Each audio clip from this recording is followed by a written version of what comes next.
The shorter your sleep, the shorter your life.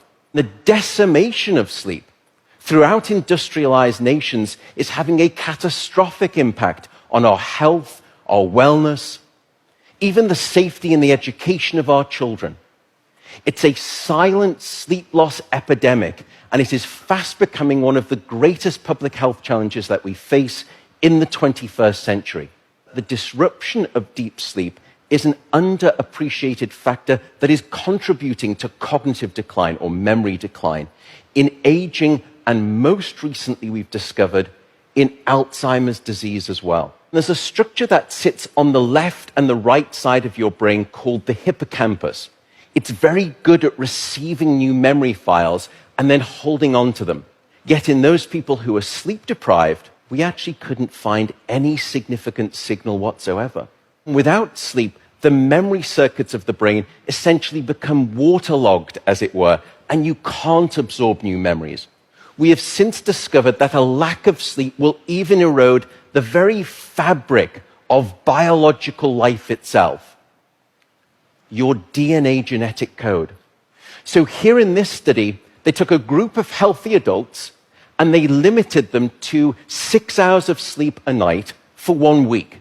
And then they measured the change in their gene activity profile relative to when those same individuals were getting a full 8 hours of sleep a night.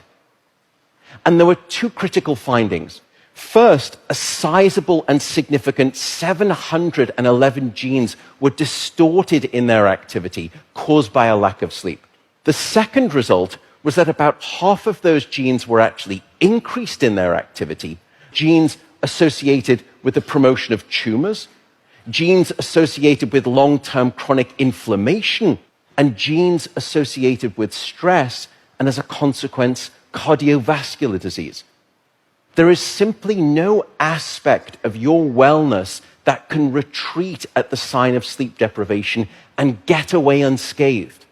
And at this point, you may be thinking, oh my goodness, how do I start to get better sleep? What are your tips for good sleep? The first is regularity. Go to bed at the same time, wake up at the same time. No matter whether it's the weekday or the weekend, regularity is king, and it will anchor your sleep and improve the quantity and the quality of that sleep. The second is keep it cool. Your body needs to drop its core temperature by about 2 to 3 degrees Fahrenheit to initiate sleep and then to stay asleep. And it's the reason you will always find it easier to fall asleep in a room that's too cold than too hot. So aim for a bedroom temperature of around 65 degrees or about 18 degrees Celsius. That's going to be optimal for the sleep of most people. Sleep, unfortunately, is not an optional lifestyle luxury. Sleep is a non-negotiable biological necessity.